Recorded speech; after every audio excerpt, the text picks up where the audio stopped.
Assalamualaikum warahmatullahi wabarakatuh. Sebelumnya, perkenalkan, nama saya Ica Selvia Azira Putri dengan NIM 24140130078 dari jurusan Fisika Angkatan 2020 Universitas Diponegoro.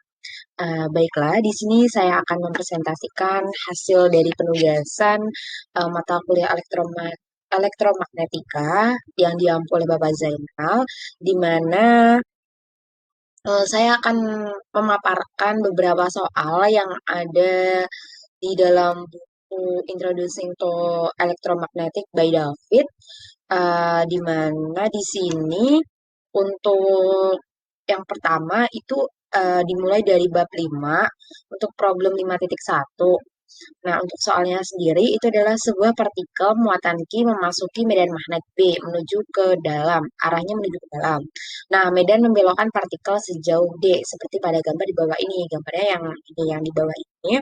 Terus pertanyaannya adalah apakah muatan itu bernilai positif atau negatif? Nah, tentukan momentum partikel tersebut dalam persamaan A, D, B, dan Q. Nah, karena nilai VB-nya ini menuju ke arah atas kan, nah itu merupakan sebuah gaya, maka nilai Q-nya, nilai muatannya itu harus positif. Nah, dan untuk menentukan nilai R dalam bentuk AD itu kita menggunakan teorema Pythagoras, di mana untuk sisi miringnya itu adalah R, sisi miring, terus sisi sampingnya itu adalah A, dan sisi depannya ini adalah R, dan yang di bawah ini adalah D. Nah, terus untuk persamaannya sendiri itu adalah hmm, R min D dikuadratkan ditambah A kuadrat sama dengan R kuadrat. Nah, terus kita cari nih, kita kita buat sama dengan nol kan. Itu menjadi R kuadrat min 2RD plus D kuadrat plus A kuadrat sama dengan R kuadrat. Nah, terus kita buat persamaannya menjadi R. Nah, R sama dengan A kuadrat plus D kuadrat plus 2 per 2D.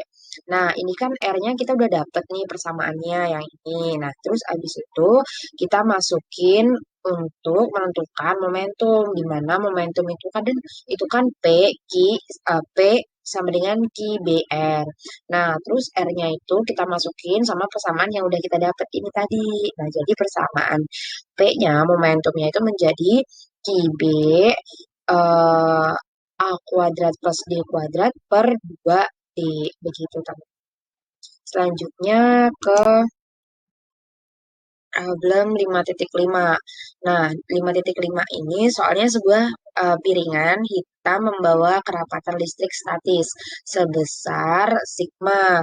Jika berputar dengan kecepatan sudut sebesar omega, berapakah kerapatan arus permukaan K? Berarti kelilingnya karena permukaan pada jarak R di pusat. Nah, R-nya itu di pusat. Nah, karena panjangnya itu tegak lurus terhadap arus, maka kelilingnya itu kita peroleh 1/2 pi a. Tuh, lanjut ke problem 5.8. Tentukan medan magnet di pusat lingkaran persegi yang membawa arus tetap sebesar I dan R sebagai jarak dari pusat ke samping, seperti pada gambar di bawah ini. Jadi gambarnya ini, R-nya itu tuh dari titik pusat ke titik sampingnya ini. Nah, terus ada I, nah I-nya itu di sini nih. Nah, terus dia tuh punya sudutnya sama antara θ1 dan θ2, yaitu 45 derajat. Nah, jadi kita peroleh nilai medan magnetnya itu adalah akar 2 mu 0 I per pi R. Gitu. Terus lanjut ke soal selanjutnya ke bab 6 yaitu problem 6.1. Nah, untuk soalnya hitunglah torsi yang diberikan pada loop persegi pada gambar di bawah ini. Nah, gambarnya yang ini, yang di bawah ini. Nah, karena loop melingkar, maka asumsikan bahwa R lebih besar dari A atau B. Jika lingkaran persegi berotasi, maka berapakah orientasi kesetimbangannya? Nah, pertanyaannya itu orientasi kesetimbangan, berarti itu N. Nah, untuk mencari N, kita cari dulu Kita cari dulu kan nilai N-nya, di mana N-nya itu adalah M2 dikali B1. Nah, untuk persamaan B1 sendiri itu adalah mu 0 per 4 pi dikali 1 per R pangkat 3 dikali 3 M1 R vektor dot R vektor dikali R vektor min M1. Nah, untuk R vektor sendiri itu adalah Y vektor. Nah, M1 itu M1 Z vektor, M2 itu M2 Y vektor. Nah, untuk B1 jadinya itu persamaannya menjadi min mu 0 per 4 pi M1 R pangkat 3 Z vektor. Nah, terus kita masukin kan, kita kalikan, jadi N-nya itu menjadi min mu 0 per 4 pi M1 M2 per R pangkat 3 dikali Y vektor kali cross cross Z vektor. Nah, jadi persamaannya menjadi min mu 0 per 4 pi M1 M2 per R pangkat 3 X vektor. Nah, untuk M1-nya kita ganti menjadi pi A kuadrat I. Nah, M2 itu B2 I. Nah, jadi karena M1-nya itu kan tadi pi A kuadrat. Nah, terus kita masukin nih ke persamaan N.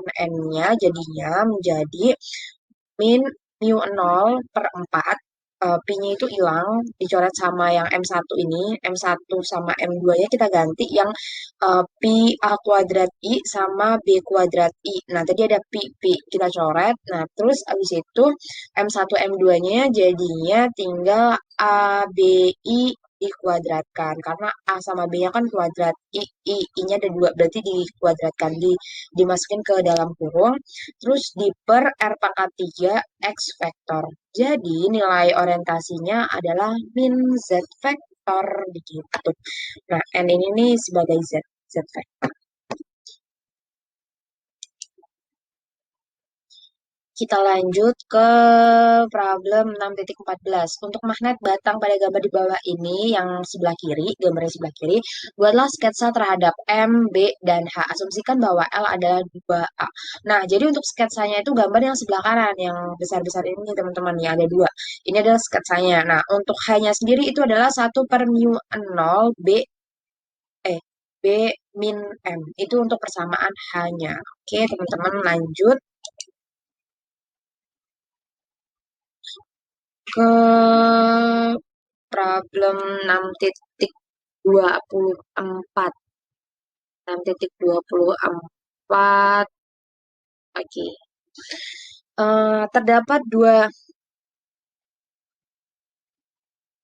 Terdapat dua diplomen yang bermuatan Q dan M dibatasi untuk bergerak pada sumbu Z tanpa gravitasi dan secara elektrik akan tolak-menolak, tetapi secara magnetik akan tarik-menarik. Nah, untuk pertanyaan yang pertama, tentukan jarak pemisah kesetimbangannya. Terus yang kedua, berapakah pemisah kesetimbangan untuk dua elektron dalam orientasi ini? Nah, jadi kita pertamanya itu tuh kita cari yang yang A itu kita cari nilai F-nya, FQ.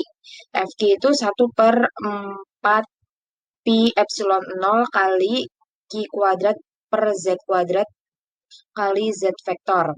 Nah, untuk Fm itu adalah nabla dikali M dot B sama dengan nabla M B-nya itu kita ganti 2 mu 0 M per 4 pi Z pangkat 3. Jadi persamaannya menjadi mu 0 M kuadrat per 2 pi dikali min 3 per Z pangkat 4 Z vektor.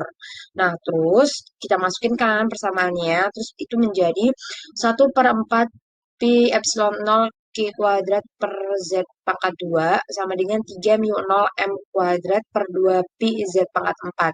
Nah, untuk Z-nya itu menjadi 6 mu 0 epsilon 0 M kuadrat per Q kuadrat. Nah, ini kan Z kuadrat. Nah, kita jadiin persamanya jadi Z. Z sama dengan akar 6 M per QC. Nah, itu untuk menjawab pertanyaan yang A. Nah, jadi persamaannya menjadi Z sama dengan akar 6 M per QC. Nah, untuk yang B, itu tuh kita masukin angka-angkanya, eh, kita masukin nilai-nilai dari persamaan Z ini, di mana untuk Q muatannya itu 1,6 kali 10 pangkat min 19 kulom. Nah, terus untuk M-nya itu 9,22 kali 10 pangkat min 24 meter persegi. Nah, terus untuk C itu kan kecepatan cahaya, jadi 3 kali 10 pangkat 8. Terus kita masukin ke persamaan Z, akar 6 kali 9,22 kali 10 pangkat min 24 per 1,6 kali 10 pangkat min 19 kali 3 kali 3 kali 10 pangkat 8. Nah, hasilnya menjadi 4,72 kali 10 pangkat min 13 meter. Oke, teman-teman, selanjutnya kita next ke bab 7. Kita next ke bab 7, problem problem 7.5. Sebuah baterai dengan YGL dan resistansi E dan resistansi internal R dihubungkan ke resistansi beban R besar. Jika ingin memberikan daya maksimum ke beban, maka resistansi apa yang harus dipilih? Jadi, resistansi internalnya itu R kecil. Nah, terus untuk R besarnya itu adalah resistansi si beban. Nah, kita masukin, ingat teman-teman dari rumus ini, VIR, V sama dengan IR. Nah, V-nya itu diganti GGL. Nah, jadi kalau untuk mencari I itu kan V per R. Nah, di sini kita ganti V-nya itu kan GGL. Cara ingatnya gitu, teman-teman. I sama dengan V, V-nya ganti GGL berarti E per R. R-nya di sini kan ada dua, ada resistansi internal sama resistansi si beban.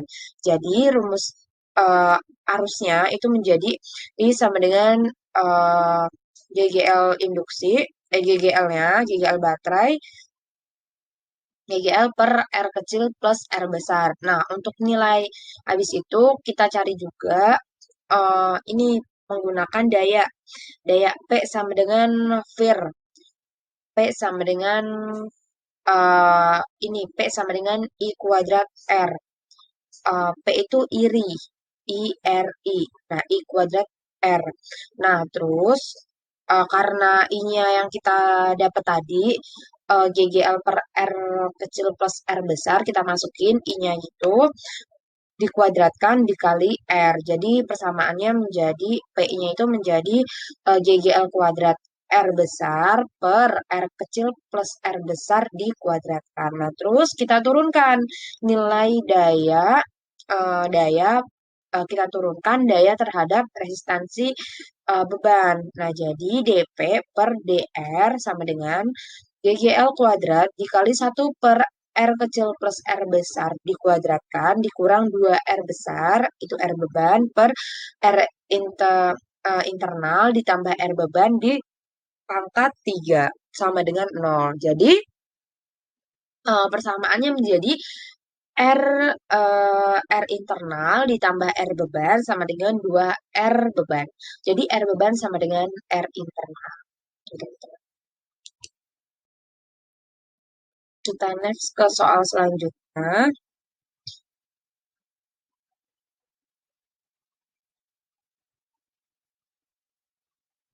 Kita next ke soal selanjutnya yaitu 7.13. Uh, Sebuah lingkaran kawat persegi dengan panjang sisi A terletak pada kuadran pertama XY dengan X positif, Y positif. Satu sudut di titik asal terdapat medan magnet tergantung pada waktu. Untuk B, Y terhadap T itu menjadi KY pangkat 3, T pangkat 2, Z vektor. Tentukan GGL induksi pada loop. Jadi, nilai Pi sama dengan integral B dx dy sama dengan KT kuadrat. Itu nilai Pi-nya.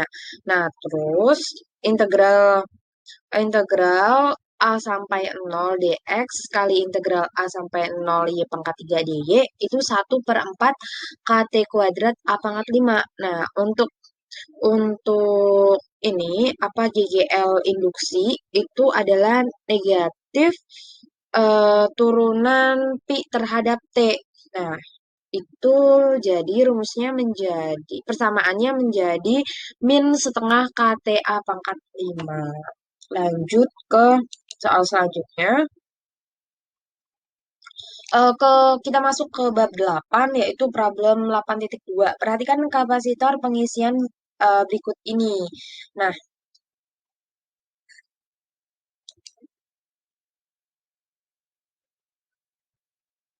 Sepertinya terlewat.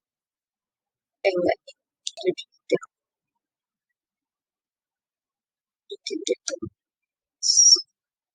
Ya, 8.2.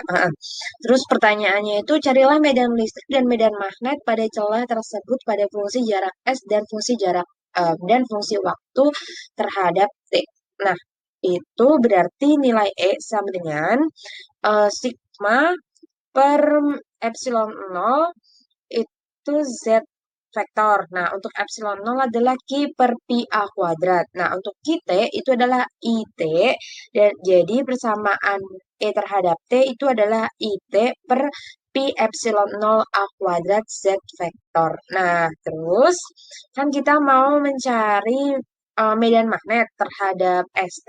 Jadi, untuk B 2ps sama dengan mu nol epsilon nol do E per do T pi S kuadrat. Nah, jadi persamaannya menjadi epsilon nol, mu nol epsilon nol I pi S kuadrat per pi epsilon nol A kuadrat. Jadi B medan magnet terhadap S dan jarak dan waktu itu adalah mu nol IS per 2 pi A kuadrat pi vektor.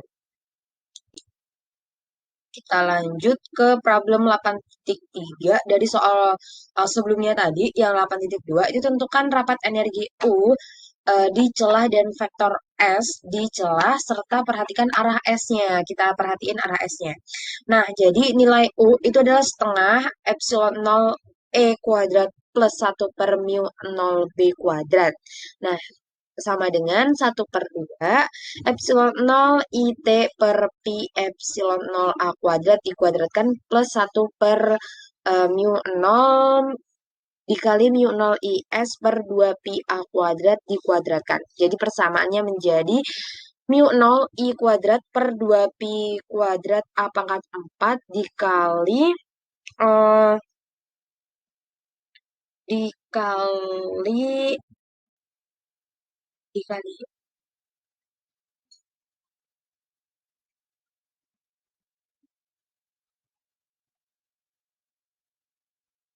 dikali oh ya jadi persamaannya itu menjadi mu 0 I kuadrat per 2 pi kuadrat A pangkat 4 C dikali CT dikuadratkan plus S per 2 dikuadratkan. Nah, untuk nilai S-nya itu menjadi 1/mu 0 E cross B. Nah, sama dengan 1/mu 0 mu 0 IT per pi epsilon 0 A kuadrat mu 0 dikali mu 0 IS per 2 pi A kuadrat. Jadi, untuk nilai S-nya itu S min S vektor untuk arahnya karena kita harus memperhatikan arah berarti kita memakai vektor itu sama dengan min I kuadrat T per 2 pi kuadrat epsilon 0 A pangkat 4 S vektor.